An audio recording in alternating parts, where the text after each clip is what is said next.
안녕하세요. DJ 라니입니다. 오늘의 사연 시작해 보겠습니다.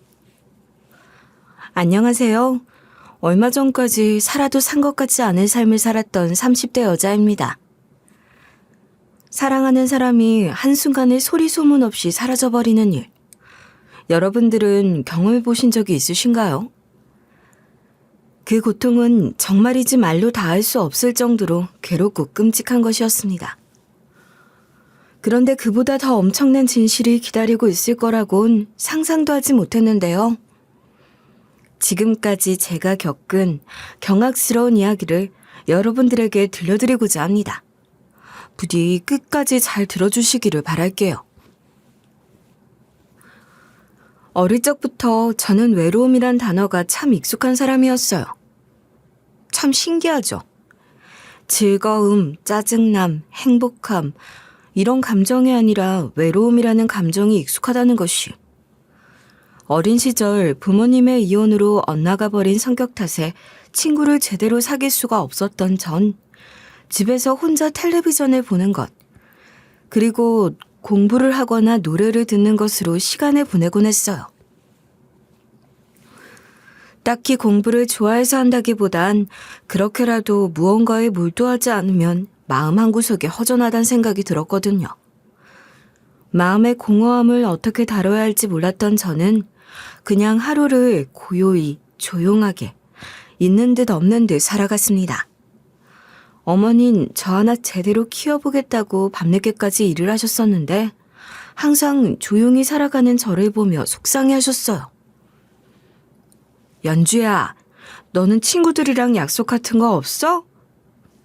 매일 엄마가 집에 오면 텔레비전만 보고 있는 것 같아. 친구들이랑 약속을 뭐하러 잡아? 밖에서 시간 보내는 것만큼 아까운 게 또 어딨다고. 난 집에서 공부하고 책 보고 텔레비전 보는 게 제일 좋아.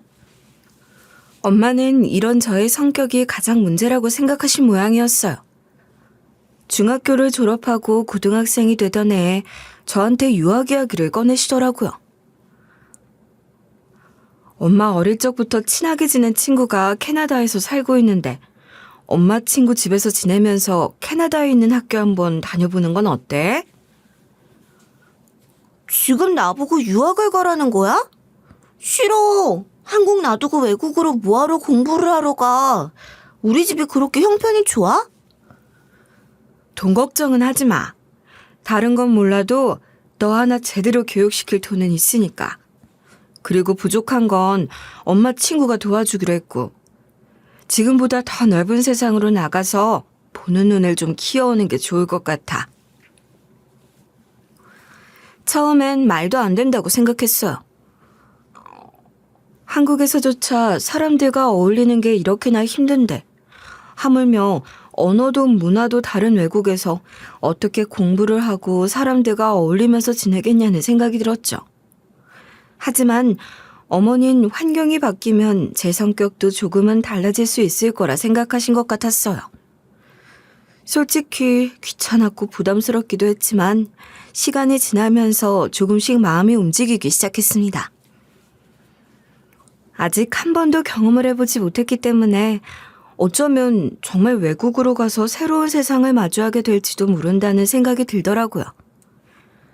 어쨌든 사회생활을 하려면 몸으로 부딪히는 것도 필요하다고 생각했기에 결국 전 유학을 결심했고 캐나다로 향했습니다. 그런데 캐나다 땅에 도착하는 순간 정말 색다른 풍경이 펼쳐졌어요.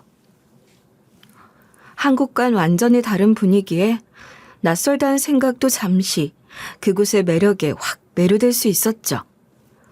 캐나다의 학교에 적응하는 것은 그리 어렵지 않았어요. 애들은 모두 개방적인 데다가 쿨한 성격을 가지고 있었고 한국인이라고 차별을 하지도 않았어요. 온갖 유창한 영어를 써대며 저에게 잘해주기 바빴고 그런 모습을 보면서 저도 처음으로 사람에게 마음을 열 수 있었죠. 한국에 관심을 보이는 친구들에겐 서툴게나마 한국어를 가르쳐주기도 했어요. 자, 안녕하세요라고 여기다 적고 한 글자씩 말해봐. 그렇게 어렵지 않으니까 천천히 말해도 돼. 안녕하세요. 맞아. 그렇게 하는 거야. 제법 잘하는데, 에밀리?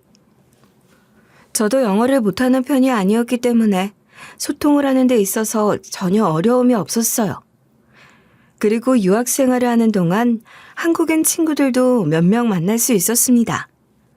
한국에서의 우울하고 외로웠던 생활과는 비교도 되지 않을 만큼 누구보다 건강하고 즐겁게 지냈고 함께 살고 있는 친구분을 통해 제 소식을 전해들은 어머니는 안심하는 것처럼 보였어요. 늘 제 걱정에 마음을 졸이던 어머니가 웃으셨다니 그것만큼 좋은 소식이 없었어요. 그렇게 고등학교 3년, 대학교 4년가량의 유학생활을 마무리 지은 저는 완전히 새로운 사람이 되어 한국으로 돌아갔습니다. 졸업을 하고 난 후에도 캐나다에 남을 수 있었지만 그래도 지내보니 고향만큼 좋은 곳도 없더라고요. 외국에 계속 있다 보니까 향수병이라는 게 생기기도 했고 만약에 자리를 잡게 된다면 한국에서 잡고 싶다는 생각도 있었기에 캐나다에서의 좋은 기억만 끌어안고서 고국으로 돌아가기로 결심했어요. 저와 같은 한국인 친구들은 저의 귀국 소식에 못내 아쉬워했습니다. 한국 도착하면 연락해야 해. 우리 절대로 잊으면 안 된다. 알지?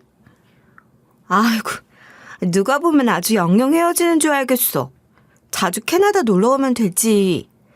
너희는 한국으로 놀러 오면 되고. 가서 연락할 테니까 걱정하지 마.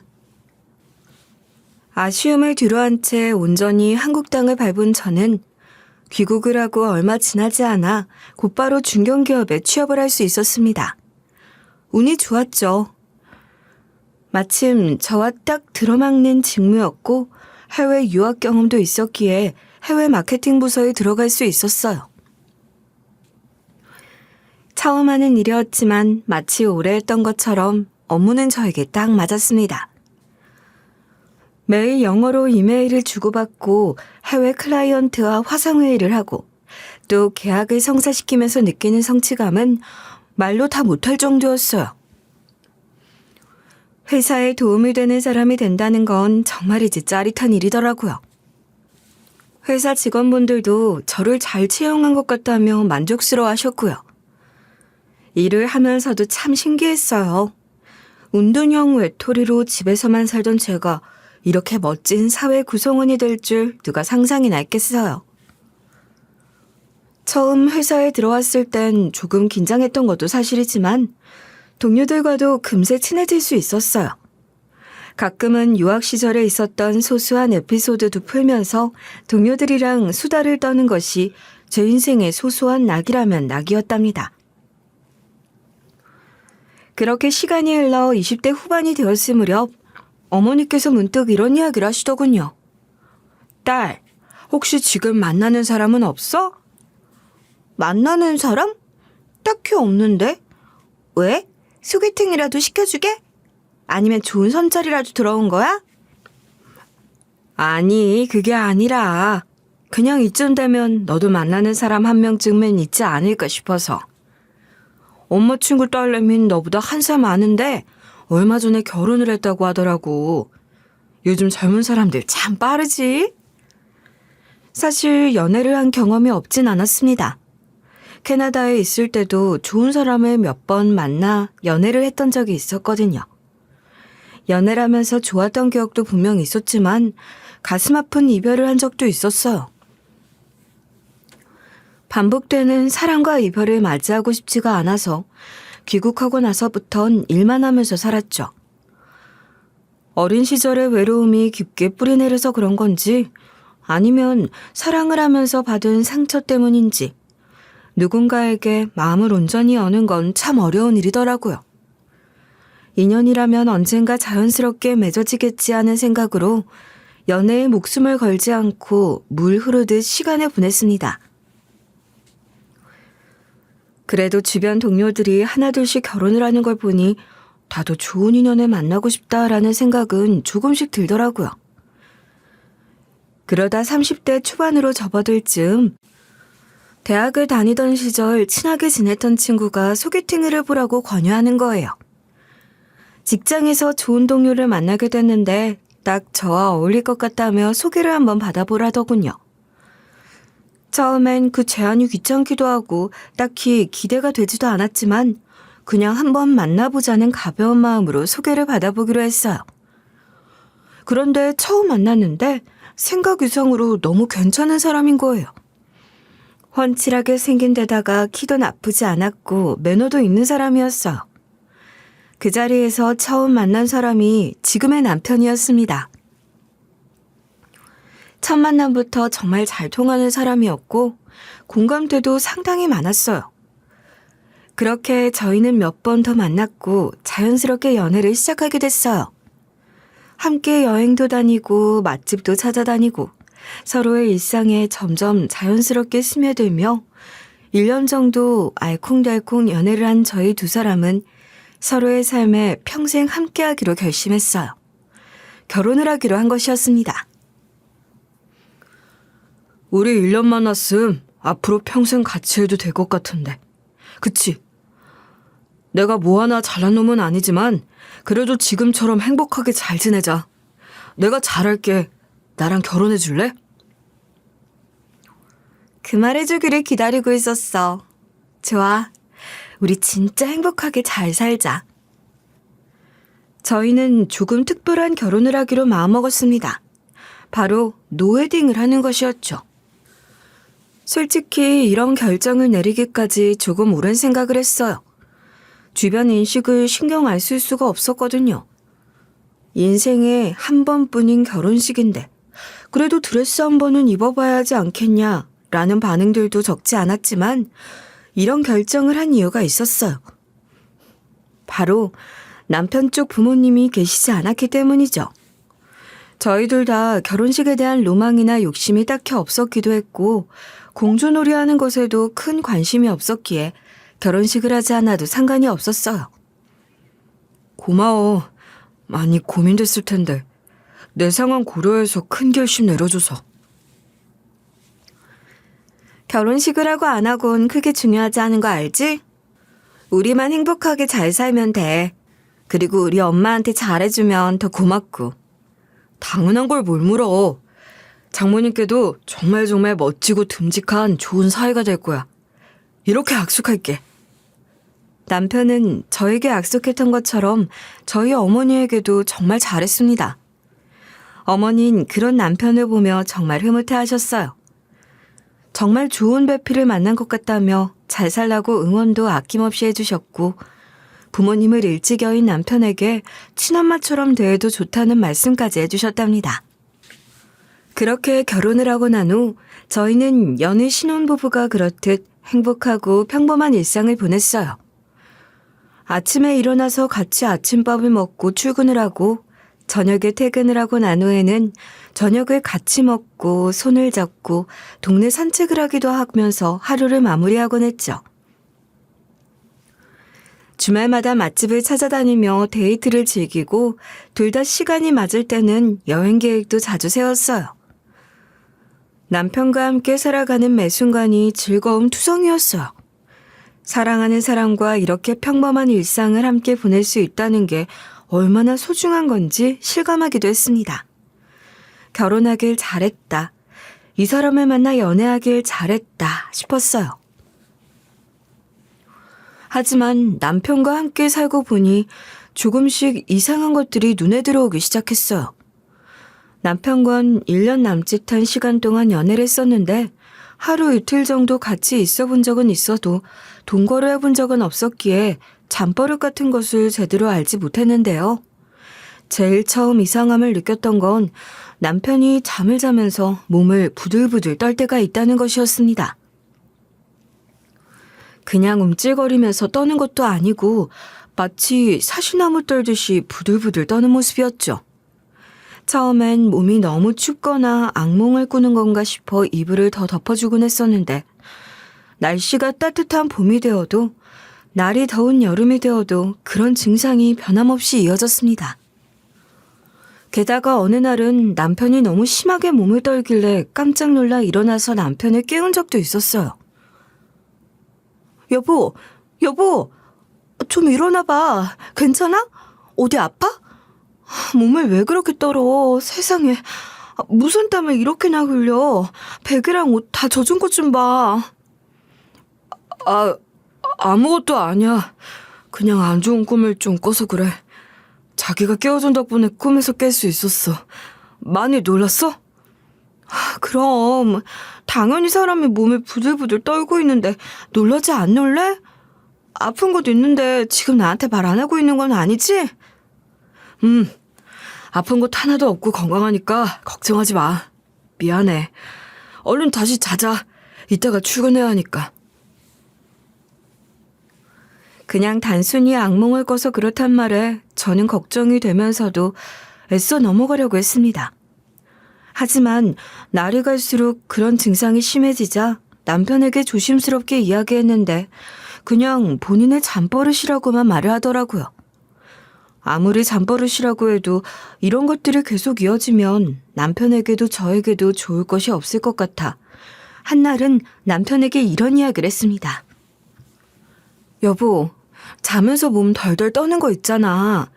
사실 당신은 잠버릇이라고 말은 하지만 나중엔 좀 심각한 문제로 이어질 수도 있을 것 같아서. 우리 같이 병원 가서 상담 한번 받아보는 거 어떨까? 잠버릇도 치료받으면 고칠 수 있다던데. 내가 전에도 말했지만 별일 아니야. 괜히 그런데 돈 낭비, 시간 낭비하지 말자. 그냥 내가 요즘 피곤해서 좀 심해진 거니까 신경 안 써도 돼. 병도 아니고. 그래도 혹시나 당신 자는데 방해가 돼서 신경이 쓰였다면 미안해. 인터넷에 검색을 해보니 가끔 자면서 경련 비슷한 것을 일으키는 사람들이 더러 있기는 있다고 하더라고요. 남편보다 더 심한 잠버릇을 가진 사람들도 있다는 말에 그래도 다행이란 생각이 들었지만 머릿속에선 자꾸 걱정이 맴돌았습니다. 남편이 괜찮다고 말을 하니 더 이야기를 꺼낼 수도 없는 노릇이었고 이러지도 저러지도 못하니 참 복잡하더라고요. 그리고 이상한 점은 이뿐만이 아니었어요. 남편은 정말 특이하게도 불의를 보면 나서는 것이 아니라 도망을 가는 사람이었습니다. 보통 길에서 싸움이 나거나 언성을 높이는 장면을 보게 되면 그래도 도의적으로 말리거나 경찰에 신고를 해주는 것이 일반적인 사람들의 행동이잖아요.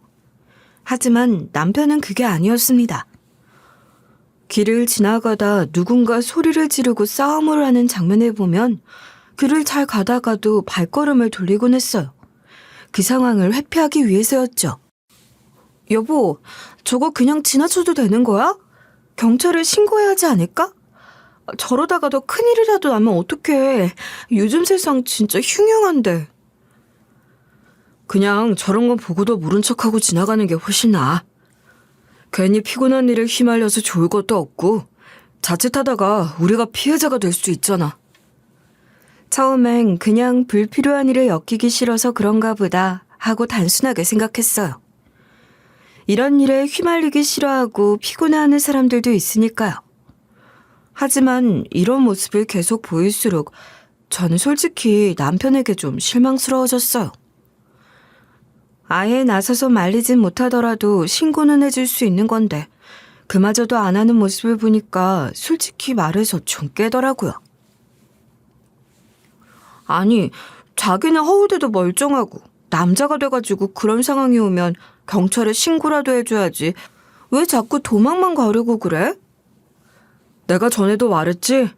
그런 거에 휘말려서 우리 인생에 좋을 거 하나도 없다고. 쓸데없는 정의감은 인생을 피곤하게 만들 뿐이라는 걸 왜 몰라? 왜 그렇게 생각해? 나는 한 번도 그렇게 생각해 본 적 없는데. 설마 자기한테까지 난리칠까 싶어서 무서워서 그래? 그래, 무서워서 그런다. 그러니까 앞으로 이 일로 나한테 뭐라고 하지 마. 이런 남편을 도저히 이해할 수가 없었어요. 혹시 과거에 무슨 안 좋은 일이라도 있어서 이런 건가 해서 조심스럽게 물었지만 그런 건 없다며 묻지 말라고 짜증만 내는 거예요. 그리고 이상한 점은 여기서 끝이 아니었습니다. 보통 성장하면서 어린 시절 사진 한두 장쯤은 다들 있잖아요.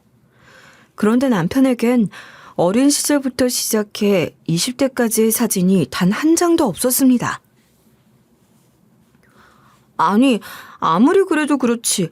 어떻게 어릴 적 사진이 한 장도 없을 수가 있어? 성인 된 이후에도 사진을 한 장도 안 찍었어, 자기는?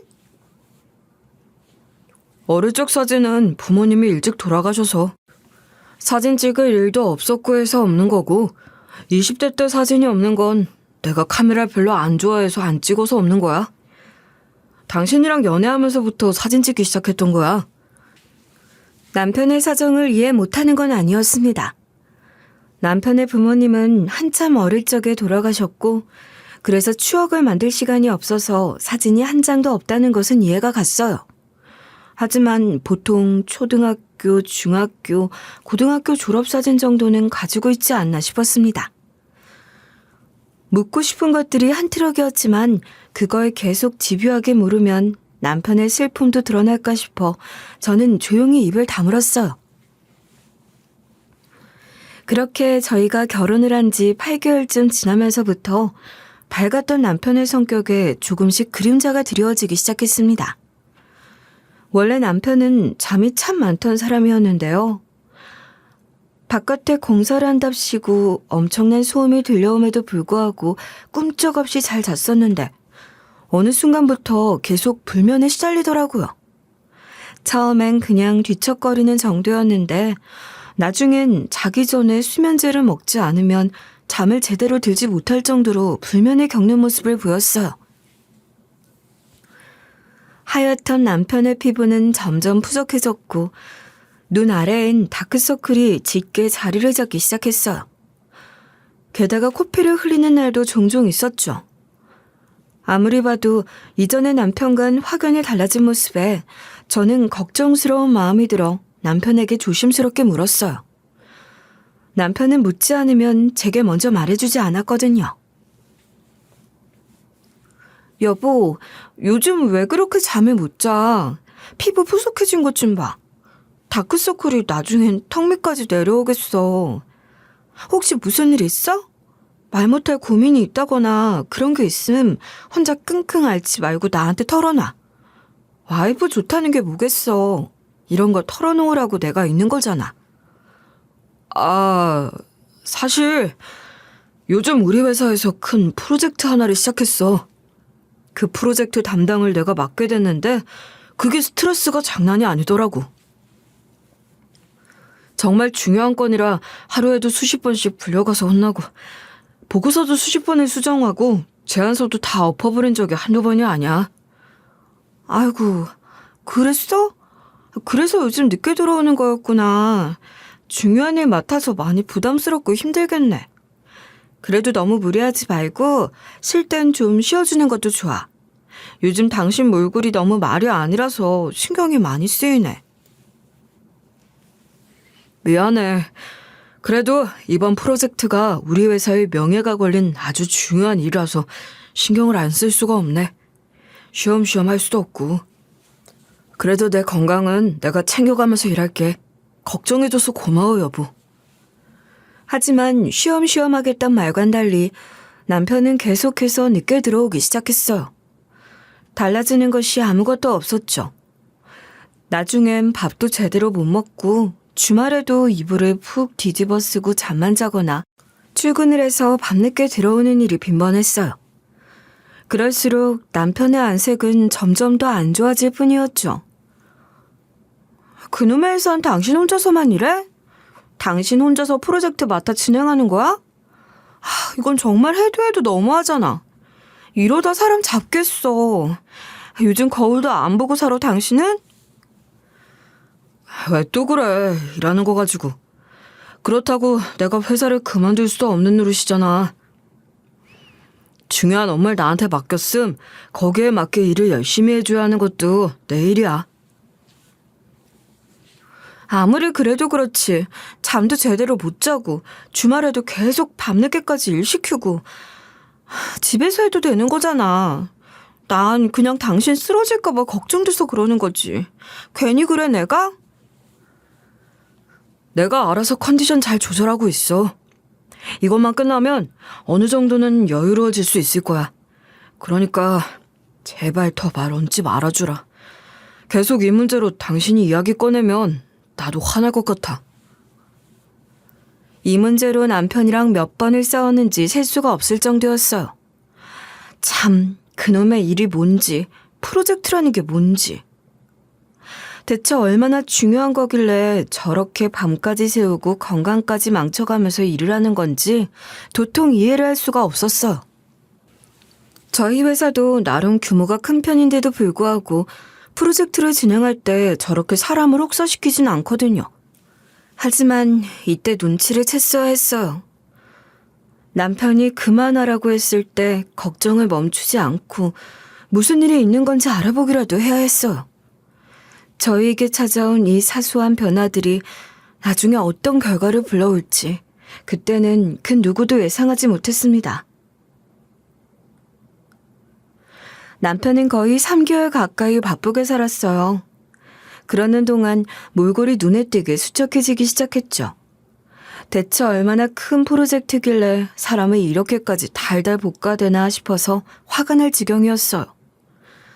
비쩍 말라가고 있는 남편을 보고 있자니 마음이 아팠고 그래서 뭐라도 힘이 되어주고 싶었습니다. 그런데 마침 달력을 보니 저희의 첫 번째 결혼식이 다가오고 있었어요. 다른 날도 아니고 결혼기념일이니 더욱 의미 있는 날이라고 생각했기에 저는 조용히 결심했어요. 그날 하루만큼은 캐캐 묵은 피로를 날려줄 수 있는 아무 생각 없이 즐거울 수 있는 하루로 만들어주자고 말이죠. 그래서 결혼기념일을 열심히 준비했어요. 남편이 필요하다고 말했던 선물도 몰래 준비해서 포장을 해놓고 남편을 위한 편지와 용돈도 정성스럽게 준비해뒀죠. 남편이 좋아하는 메뉴로다가 재료도 모두 준비를 마친 후 그날 아침 출근을 하는 남편에게 웃으며 말했어요. 자기야, 오늘은 꼭 일찍 와. 야근 같은 거 하지 말고. 알았지? 부장님한테도 결혼기념일이라서 일찍 가야 한다고 미리 이야기하고. 오늘만큼은 무조건 일찍 들어야 해. 알았어. 꼭 일찍 들어올게. 힘없이 웃으면서 나간 남편의 모습이 마지막 모습일 거라곤 상상조차 하지 못했어요. 저는 하루 온종일 설레는 마음으로 음식도 다 해놓고 테이블 위에 선물과 편지를 가지런히 올려둔 채로 남편이 오기만을 기다렸어요. 나름 분위기를 내보겠다며 예쁘고 향 좋은 초도 하나 켜두고 분위기 좋은 음악도 틀어놓았습니다. 하지만 1시간이 지나고 2시간이 지나고 8시, 9시, 10시를 넘어도 기다리는 남편은 오지 않았어요. 분위기를 내기 위해 켜두었던 초가 다 녹아버리고 음악이 수십 번 재생이 될 때까지도 오지 않는 남편을 보며 점점 불안한 마음이 커졌습니다. 혹시 야근을 하는 건가 싶어서 전화를 걸어보았지만 몇 통을 해도 받지 않는 통에 기다리고 기다리다 결국 회사에 전화를 걸었어요. 안녕하세요. 이정우 대리 와이프 되는 사람입니다. 혹시 이 대리님 아직 회사에서 근무 중이신지 확인 좀 해주실 수 있을까요? 어디 보자. 지금까지 회사에선 아마 근무를 하시는 분은 안 계시네요. 그리고 이정우 대리님은 오늘 회사에 출근하지 않으셨어요. 확인해보니 병가를 내셨네요. 가슴이 철렁 내려앉았습니다. 분명 회사에 다녀온다며 아침 일찍 출근을 했는데 출근을 하지 않았다니. 저는 전화를 끊은 후 곧장 남편의 휴대폰으로 다시 전화를 걸었지만 이번엔 아예 전화기가 꺼져 있더군요. 그제서야 온몸이 덜덜 떨리기 시작했어요. 남편에게 무슨 일이 생겼다는 확신이 들었죠. 저는 서둘러 경찰서에 실종 신고를 했고 어머니에게도 남편이 사라졌다는 사실을 알렸어요. 어머님 깜짝 놀라 제가 있는 곳으로 택시를 타고 달려오셨고 함께 경찰서로 가정식으로 신고 접수를 했습니다. 그런데 경찰들은 성인 실종은 빈번하게 있는 일이라며 대수롭지 않게 반응했어요. 휴대폰 위치 추적해보니 여기 이 아파트로 나오네요. 지금 거주하고 계신 아파트 단지 맞죠? 휴대폰을 잃어버리셨거나 아니면 의도적으로 버리신 것 같은데요? 그럴 리가 없어요. 저희 남편은 그럴 사람이 아니란 말이에요. 분명히 무슨 일이 있는 게 틀림없어요. 제대로 좀 찾아봐 주세요. 성인 실종은 계약 가출 정도예요. 뭐 평소에 부부싸움을 자주 했다거나 뭐 남편분이 요즘 좀 우울해하셨다거나 한 건 없으세요? 보통 고향으로 훌쩍 내려가서 바람 좀 쐬고 돌아오시는 분들도 많아요. 너무 심각하게 생각하지 마시죠. 사람이 하루아침에 사라져버렸는데 걱정을 하지 말라니요. 말도 안 되는 소리 하지 마시고 어떻게 좀 찾아봐 주세요. 제 남편은 제가 제일 잘 알아요. 그렇게 말없이 사라질 사람도 아니고 저희 사이엔 아무 문제 없었으니까 함부로 말씀하지 마시고요. 저는 애간장이 녹아내리는 것 같은 기분이었는데 경찰들은 그런 제 모습을 아는지 모르는지 속편한 소리만 하고 있어 미칠 지경이었어요. 저는 아니라고 계속해서 주장에 주장을 거듭했고 남편을 찾아봐 달라고 애원했지만 남편의 흔적은 어디에도 없었습니다. 저희 아파트 CCTV엔 남편이 아침에 엘리베이터를 타고 내려가 아파트를 나서는 장면이 마지막이었어요. 아파트를 나선 이후의 행적은 알 수가 없었습니다. 인근 도로 주변을 살펴보아도 남편으로 보이는 사람은 코빼기도 비치지 않았어요. 누군가 납치라도 한 건지 스스로 사라진 건지 어떤 것도 알 수 없어서 답답할 노릇이었어요.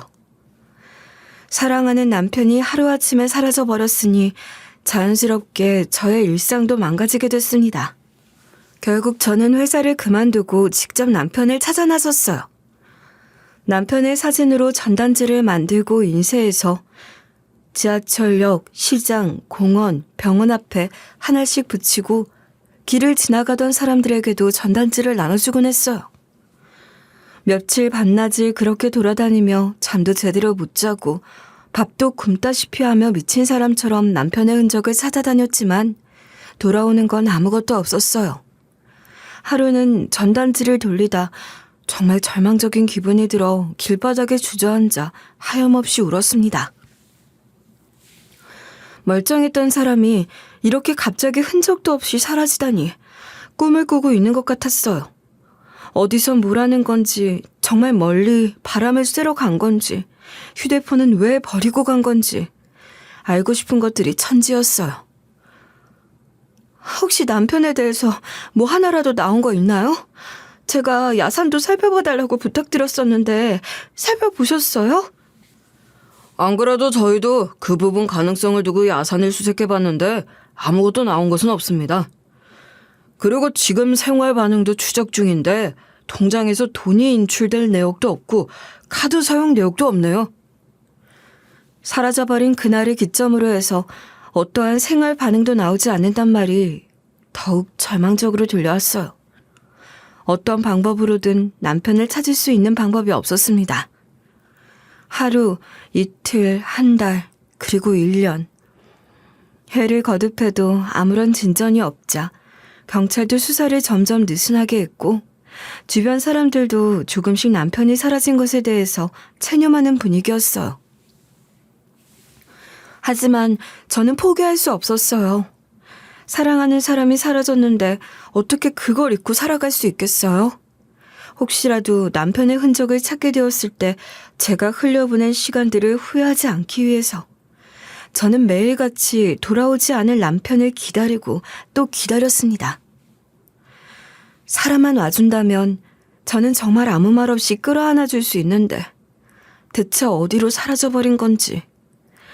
그렇게 시간이 흐르고 흘러 남편이 사라진 지 4년째 되던 어느 날 저는 여느 때와 다름없이 전단지를 뿌리러 나갈 채비를 하고 있었어요. 그런데 그때 어머니에게서 전화가 걸려왔습니다. 연주야, 지금 빨리 텔레비전 틀어봐. 빨리. 텔레비전? 텔레비전은 갑자기 왜?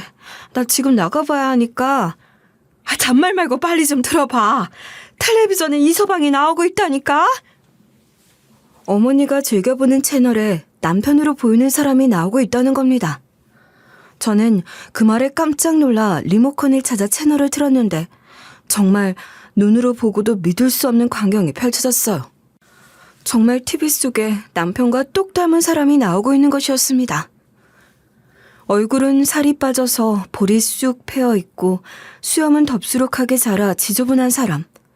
실종 당시의 남편과는 전혀 다른 분위기를 풍겨댔던 데다가 이름도 남편의 이름과는 달랐지만 이상하게도 남편 같다는 생각이 들었습니다. 그 모습을 본 저는 심장이 미친 듯이 유동치기 시작했어요. 저는 멍하니 텔레비전만 쳐다보고 있다 더 망설이지 않고 방송국에다가 전화를 걸었습니다. 수어함이 길어질수록 불안함이 늘어만 갔어요. 혹시나 전화를 받지 않으면 어떡하나 싶었는데 이내 전화기 안에서 목소리가 들려왔습니다. 네, 전화 받았습니다. 네, 안녕하세요. 저 다름이 아니라 한 가지 여쭤볼 게 있어서 전화드렸습니다. 떨리는 마음에 말도 제대로 나오지 않았지만 그래도 최대한 평정심을 되찾은 다음 있는 사실을 그대로 말했습니다. 텔레비전을 보고 연락을 했고 거기에 나온 사람이 4년 전 실종된 저희 남편인 것 같다고 말이죠. 솔직히 속으로 걱정을 좀 했어요. 이게 일반적인 상황이 아니다 보니 저를 미친 사람으로 생각하고 전화를 끊어버리면 어쩌나 싶었죠. 그런데 전화를 받은 분이 제 이야기를 유심히 들어주시더니 이렇게 물어보시더라고요. 그런 사연이 있으셨군요. 그런데 저희도 확인을 해봐야 해서요. 혹시 괜찮으시다면 실종 전단지 한 번만 메일로 보내주실 수 있으실까요? 저는 손이 부들부들 떨리는 걸 겨우 참으며 만들어둔 실종 전단지를 파일로 첨부해 메일을 보냈습니다. 그랬더니 20여 분쯤 지나서 다시 전화가 걸려왔어요. 실종 전단지 안에 있는 사진이랑 저희 방송분이랑 비교해봤는데 완전히 확신할 순 없지만 분위기가 조금 비슷하긴 한 것 같아요. 혹시 괜찮으시다면 저희랑 같이 촬영 장소로 가보실래요? 정말요? 네, 가볼게요. 제 눈으로 사실을 확인하고 싶어요. 꿈만 같았습니다. 4년 동안 남편의 흔적조차 찾지 못해서 망연자실한 상황이었는데 남편을 찾을 수 있다는 신랄 같은 희망이 생긴 것이었거든요. 그날 저는 제대로 잠을 이루지 못했어요. 정말 남편이면 어떡하지 하는 생각 반, 그리고 남편이 아니라면 또 어떡하지 라는 생각이 머릿속을 계속 맴돌았습니다. 그리고 날이 밝자마자 감사하게도 그분들은 직접 저희 집 앞으로 절 데리러 와주셨어요. 출발하기 전 어머니와도 이에 대해 통화를 했습니다. 나도 긴장된다. 정말 그 사람이 이서방이 맞으면 좋으련만. 일단 확인을 한번 해봐야 할 것 같아. 그래서 지금 촬영팀 분들이랑 같이 그 장소로 가는 중이야. 아니든 맞든 일단 내 눈으로 확인은 꼭 해봐야 할 것 같아서 다녀올게. 그렇게 제작진과 함께 몇 시간을 달려 서울을 벗어나 깊고 깊은 지방의 산골로 향했습니다. 가다 보니 길도 제대로 나 있지 않고 내비게이션조차 방향을 제대로 잡지 못할 정도로 오지 중에 상오지였어요. 전국 팔도를 돌아다니면서 남편을 샅샅이 찾아 헤맸지만 이곳만큼은 와본 적이 없을 정도로 구석진 시골이었죠. 그래서 조금 신기하기도 했어요. 저희는 차에서 내려 한참 동안 산 위로 올라갔습니다. 신발에 흙이 잔뜩 묻고 전날 내린 비 때문에 바지 밑단이 축축하게 젖는 것도 모를 정도로 정신없이 올라갔어요. 그렇게 한 10분 정도로 올랐을까? 드디어 방송에서 봤던 조그마한 집이 눈에 들어왔습니다. 그리고 그 집 앞에 서서 한참 동안의 망설이다 조심스럽게 문을 두드렸어요. 한 10초 정도 기다리니 낡은 문이 끼익 소리를 내며 열렸고 한 남자가 밖으로 나오는 것을 볼 수 있었습니다. 다 해진 옷을 입고 수염을 덥수룩하게 자라 있었으며 볼은 헬쓱하게 패여 있었고 눈빛은 생기가 전혀 없었어요. 그런데 그 순간 저는 단박에 알아차릴 수 있었습니다. 제 눈앞에 서 있는 이 사람이 4년 전 사라져버린 남편이란 것을요. 눈에 띄게 살이 빠지고 수척해져 있었지만 사랑하는 사람이라면 단박에 알아볼 수 있을 정도였습니다. 그리고 남편도 저를 보고 눈이 휘둥그레졌죠. 여보, 당신 맞지? 당신 맞는 거지? 내가 잘못 알아본 거 아니지? 저희는 누가 먼저랄 것도 없이 서로를 와라 끌어안으며 소리내어 펑펑 울기 시작했어요. 남편이 그날 소리 소문 없이 사라진 이후 4년 만에 재회였어요. 사람의 감정이 이렇게나 제어가 되지 않을 수도 있구나 싶을 정도로 정말 펑펑 소리내어 오열했습니다. 절 데려다 주신 제작진분들께서도 먼 발치에 떨어져 저희가 온전히 감정을 나눌 수 있도록 자리를 비켜주셨어요. 그렇게 겨우 감정을 추스린 저는 제작진분들에게 정말 여러 번 감사 인사를 전한 후 온전히 남편과 둘만의 시간을 보낼 수 있었어요. 정말 남편에게 물어보고 싶은 것들이 많았습니다.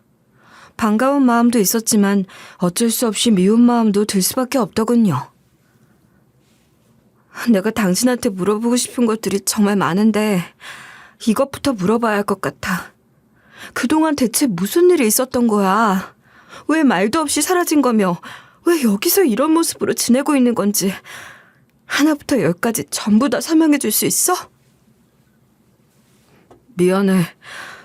그동안 당신 혼자서 마음고생 많이 했을 거 알아. 지금부터 천천히 모든 걸 다 이야기해 줄게. 내가 그동안 어떤 삶을 살아왔는지. 남편은 두 귀로 듣고도 도저히 믿을 수 없는 이야기를 하기 시작했어요. 지난날 군대에서 굉장한 트라우마로 인해 의가사 전역을 했다는 사실을 알게 됐습니다. 정신병력에 의한 전역이라고 하더군요. 정말 말도 나오지 않을 정도로 군 내부에서 심각한 수준의 괴롭힘을 당했고 그로 인해 트라우마가 자리 잡히게 됐다고 했어요. 말로 다할 수 없을 정도의 수준으로 지속적인 괴롭힘을 당해왔기 때문에 가지고 있던 사진들도 몽땅 다 태워버렸고 불의를 보면 겁이나 도망부터 갔으며 잠을 잘 때도 그날의 트라우마가 떠올라 몸을 덜덜 떠는 등의 문제가 생긴 것이었단 말에 전 경악을 금치 못했습니다. 남편에게 이런 일이 있었다는 것 자체를 전혀 알지 못했거든요. 그런 일이 있었다고 왜 나한테 솔직하게 말하지 않았어? 뭐 좋은 거라고 사랑하는 사람한테 그런 이야기를 해. 그냥 내 스스로 극복을 하고 싶었기도 했고. 그래도 전역하고 나서 나름 치료도 열심히 받고 사회에 적응하기 위해서 노력도 많이 했어. 그러다 보니까 좀 괜찮아졌던 건데 자기 혹시 내가 눈에 띄게 힘들어했던 시기 기억해? 프로젝트 때문에 힘들어했던 그때 말하는 거지. 응, 기억해. 사실 프로젝트 때문에 힘들어했던 거 아니었어. 그거 다 거짓말이야. 날 군대에서 괴롭혔던 그놈들을 다시 만난 거야. 우리 회사의 신입사원으로 내 군대 동기가 들어왔고 새로운 협약을 맺은 거래처 대표가 군대 선임이었어. 두 사람 다 날 집중적으로 괴롭힌 사람들이었고 그 사람들을 본 순간 정말 머릿속이 새하얘지면서 아무 생각도 안 들더라. 그냥 다 끝났다고 생각했지. 분명히 장난 같더라. 날 괴롭히던 사람들이 이렇게 사회의 일원으로서 아무렇지 않게 정상인인 척하면서 지내고 있다는 게. 남편은 그들의 모습을 기억하고 있었고 그들도 남편을 기억하고 있었다고 했어요. 그런데 그 사람들은 지난날 남편을 괴롭혔던 것에 대해 반성하는 김이나 미안하다는 말을 조금도 하지 않고 남편을 보자마자 괴롭히고 조롱을 하기 시작했대요. 이미 시간이 많이 지났는데도 그때와 변함없이 남편에 대한 것이었죠. 그래서 남편은 잠시나마 괜찮아졌던 트라우마가 심해졌던 거였어요. 알고 보니 그 사람들은 겉으로 보기엔 멀쩡해 보이는 일반 직장인이었지만 뒤에선 범죄 조직을 운영하고 있는 사람들이었습니다. 그들은 남편을 거기에 끌어들이려고 했지만 남편은 두려움에 덜덜 떨면서도 그들의 요청에 응하지 않았다고 했어요. 처음엔 너무 무서웠어도 이건 아니다 싶은 생각에 거절을 했어. 내가 미쳤다고 범죄 조직에 들어가겠냐고. 그런데 본인들의 명령을 따르지 않았다면서 그때부터 밤도 모르고 낮도 모르고 나를 괴롭혀대기 시작했어. 전화를 받지 않으면 받을 때까지 전화를 걸었고, 그래도 안 받으면 문자로 괴롭히기 시작했지. 회사에서도 마주치면 티나지 않게 사람을 괴롭게 만들었어. 그뿐만이 아니었어요. 그들은 알려주지도 않은 남편 주변 사람들의 신상을 하나하나 캐서 그걸 빌미로 협박을 했다고 했어요. 게다가 저를 상대로 안 좋은 이야기를 하기도 했다더라고요. 회사에 남편의 과거를 뿌리겠다는 둥 거래를 끊고서 회사를 망하게 만들어버리겠다는 협박도 서슴없이 했다는 말에 정말 기가 턱 막히는 기분이었어요. 그런 협박까진 참을 수 있었지만 아내인 저를 언급하는 것만큼은 도저히 두려워서 견딜 수가 없었다고 했어요. 제발 그만 괴롭혀달라고. 어떻게 하면 안 괴롭힐 거냐고 사정사정을 했더니 선택을 하라고 하더라고. 자기들이랑 같이 범죄 일을 하던지, 그게 정말 죽어도 싫다면 3억이라는 돈을 달라고 하더라고. 그렇게 하면 정말 깔끔하게 내 인생에서 사라져주겠다고. 그 말에 남편은 악몽의 굴레를 벗어나기 위해 대출을 받을 수 있을 만큼 받고 차도 팔고 차고 있던 시계도 팔고 주식도 팔고 돈이 될 수 있는 것들은 모조리 팔아서 3억을 마련해 그놈들에게 줬다고 했어요. 그랬더니 동기라는 놈은 벼랑한 회사를 퇴사했고 거래처 대표란 놈은 갑작스럽게 다른 직원에게 대표 자리를 넘기고서 잠수를 탔다더군요. 그리고 나서 마지막으로 남편에게 왔던 연락이 눈에 띄기만 해보란 말이었대요. 눈에 띄면 어떻게 될지 모른다며 협박을 했다고 하더라고요. 3억이라는 돈은 그냥 빌미였을 뿐 남편이 괴롭히는 것은 멈추지 않겠단 말이었어요. 그 한마디에 남편은 모든 걸 내려놓았대요. 본인의 삶도 이름도 저와의 기억도 그리고 한없이 먼 곳으로 도망을 쳐서 이 깊은 산속에 자신을 가두면서 살았던 거예요. 밥도 제대로 먹지 못하고 물도 제대로 마시지 못하는 이곳에서 말이죠. 이 엄청난 진실을 알아버린 저는 도저히 가만히 있을 수가 없었어요. 어떤 방식으로든 그놈들의 인생을 짓밟아버리고 싶었습니다. 잃어버린 지난 4년의 시간도 어떻게 해서든 보상을 받아내고 싶었죠. 그토록 기다리던 남편을 다시 만나게 된 저는 조금도 주저하지 않았습니다. 제일 먼저 한 일은 장기 실종자였던 남편을 찾았다는 연락을 한 것이었어요. 그와 동시에 한 일은 남편을 절망의 나락으로 밀어넣었던 군 시절부터 따라붙어 지금까지 남편의 피를 바짝바짝 말려온 악마 같은 인간들을 고발하는 일이었죠. 남편에게 모든 진실을 들은 이후부터 저는 절대 그들을 용서하지 않겠다고 마음먹었어요. 다행히도 남편은 기억력이 좋았기 때문에 바람처럼 사라져버린 그놈들의 신상을 정확히 기억하고 있었어요. 하지만 막상 신고를 하려니 혹시라도 복수를 할까 싶은 불안함에 신고하기를 망설이더라고요. 손까지 덜덜 돌아가면서 두려워하는 남편의 손을 저는 힘껏 붙잡았어요. 무서워하지 마. 이제 혼자 아니잖아. 무슨 일이 있어도 당신은 내가 지켜. 정말 괜찮을까? 난 아무리 생각해도 너무 무서운데. 언제까지 이러고 살 수도 없고 당신도 이제 괴로워지기 싫잖아. 내가 당신 편이 돼줄게. 그러니까 우리 이제 도망치지 말고 맞서 싸우자. 응? 제 말에 남편은 잠시 눈을 감고서 깊게 숨을 들이키더니 천천히 고개를 끄덕였어요. 남편은 본인이 기억하고 있는 그놈들의 이름과 나이, 그리고 현재 거주지와 휴대폰 번호 등 모든 것을 이야기하며 그들이 어떤 범죄를 저질렀는지에 대해 털어놓기 시작했습니다. 경찰은 남편의 진술을 바탕으로 수사에 착수했어요. 그런데 불행 중 다행히도 그놈들이 몸담고 있는 범죄 조직은 규모가 꽤 큰 범죄 집단은 아니었어요. 조직과 연결되어 있긴 했지만 그 규모가 몹시 작았던 데다가 이미 여러 사건으로 신고를 당한 상황이라 지명수배 중이었던 상태였죠. 그러니 경찰도 비교적 수월하게 그놈들을 추적하고 잡아들일 수 있었어요. 남편의 진술이 그놈들을 잡아들이는 기폭제가 되어준 셈이었죠. 그놈들이 잡혀 들어오던 날 경찰은 전화로 이런 이야기를 해줬습니다. 사실 그때 말씀은 안 드렸지만 이놈들 정말 골치 아픈 놈들이었어요. 좀 잡으라 치면 아주 미꾸라지처럼 쑥쑥 빠져나가고 휴대폰도 자주 바꾸고 위치도 속이는 놈들인지라 이번에도 잡을 수 있을까 싶었는데 이번엔 진짜 안 잡힐 거라 생각하는지 좀 풀어져 있더라고요. 아무튼 힘드셨을 텐데 자세하게 증언해 주셔서 감사드립니다. 재판 시작하는 날 따로 연락드릴게요. 얼마나 악질적인 놈들이었는지 경찰도 전화를 하는 내내 한숨을 푹푹 쉴 정도였어요. 그리고 시간이 흘러 재판을 진행하는 일이 다가왔습니다.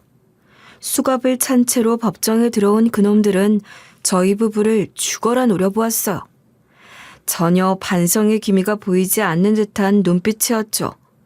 그리고 법정에 들어온 것을 까먹기라도 한 건지 남편을 바라보며 아주 소리를 고래고래 지르더라고요. 야, 이정우! 네가 지금 우리한테 무슨 짓을 한 건지 알기나 해? 후안이 두렵지도 않아? 야, 너 많이 컸다, 어?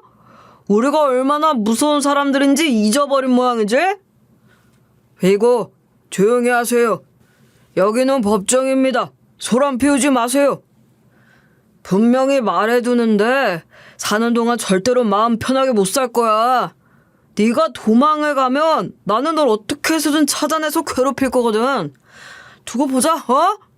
네가 한 짓에 대한 대가를 치르게 해줄 테니까. 저는 그들이 고래고래 소리를 지르는 모습을 보며 오히려 조용히 웃었습니다. 범죄자 주제에 아무것도 할 수 있는 게 없으면서 저렇게 말하는 것 자체가 너무 웃기더라고요. 저는 떨리는 남편의 손을 꼭 잡아주었어요. 떨지 마. 저 인간들이 할 수 있는 건 아무것도 없어. 저 인간들은 그저 한낱 범죄자일 뿐이야. 지금도 봐. 본인들이 뭘 잘못했는지 전혀 모르고 있잖아. 우리가 이긴 거야. 남편은 제 말에 고개를 끄덕이며 떨지 않으려고 애썼고 재판이 진행되는 내내 자리를 지켰어요. 완벽하긴 아니지만 지난날의 트라우마에서 조금이나마 벗어난 듯 보였죠. 재판의 마지막은 그들의 징역 선고였습니다. 동종범죄를 여러 건 저질러 지명수배가 되어 있었다는 점, 반성의 기미라곤 조금도 없이 법정에서 소란을 일으킨 점까지 더해져 둘 다 징역 8년이라는 중형을 선고받게 되었죠. 그들은 형이 너무 무거운 것 아니냐며 항소하겠다고 소리를 질렀지만 그런 말은 법정에서 씨알도 먹히지 않았어요. 재판이 끝나고 난 이후 남편은 그래도 조금은 후련해 보이는 듯한 표정을 지어 보였습니다. 아무 말도 아무 행동도 하지 않았지만 표정에서 알 수 있었어요. 그리고 집에 돌아오자 저한테 이런 말을 하더군요. 내가 그동안 참 바보같이 살았던 것 같아. 무슨 말이야 그게? 그냥 정면으로 부딪힐 생각은 안 하고 두려운 마음에 도망치기만 했던 게 지금 생각해보면 너무 창피해서 당신 마음고생이란 고생은 혼자 다 시키고. 미안해. 나 이제 그렇게 안 할게. 어떤 일이 있어도 두려워하지도 않고 도망가지도 않을게. 약속해. 이런 말을 해주는 것 자체가 참 고마웠어요. 전 남편을 원망한 적이 한 번도 없었어요. 그저 무사히 돌아와 준 것에 대해 감사할 뿐이었죠. 그리고 뒤늦게 소식을 전해들은 어머니도 달려오셔서 한참 동안 남편을 끌어안고 울기만 하셨어요. 그날 이후 저희 부부의 삶은 조금씩 달라졌어요. 남편은 지난날의 트라우마를 완벽히 극복해내기 위해서 정신과 치료와 더불어 심리치료를 받기 시작했습니다. 처음엔 치료를 진행하는 것에 있어 낯설어하고 불안해했지만 치료를 받을수록 마음에 쌓여있던 짐을 조금씩 내려놓는 것 같았어요. 저도 점점 변해가는 남편을 보면서 기도했습니다. 얼마간의 시간이 걸리던 상관이 없으니 남편이 지난날의 끔찍했던 악몽 속에서 벗어날 수 있기를, 이젠 악몽에 시달리는 일 없이 편안히 잠들 수 있기를 말이죠. 4년이라는 시간 동안 남편 없이 살아왔던 시간들을 생각하면 아직도 끔찍하지만 지금 남편이 이렇게 살아서 제 옆에 있다는 것만으로도 저는 정말 감사하며 살아가기로 했어요. 여러분, 7번 넘어져도 8번 일어난다는 7전8기라는 말을 아시죠? 아무리 깊은 나락으로 떨어졌다고 하더라도 손을 꼭 잡아주는 사람이 있다면 언젠간 꼭 다시 위로 올라올 수 있어요. 남편이 지금 그 7.8기를 실현하고 있다고 생각합니다. 저는 오래도록 남편의 조력자가 되어주어야겠죠. 이제 더는 도망치지 않고 과거와 직면하며 모든 것들을 하나씩 극복해 나가보려고 합니다. 저희 부부의 새로운 시작을 많이들 응원해 주시길 바라며 사연을 마무리해 볼게요. 제 이야기를 끝까지 들어주셔서 진심으로 감사드립니다. 모두들 평안한 하루 보내세요.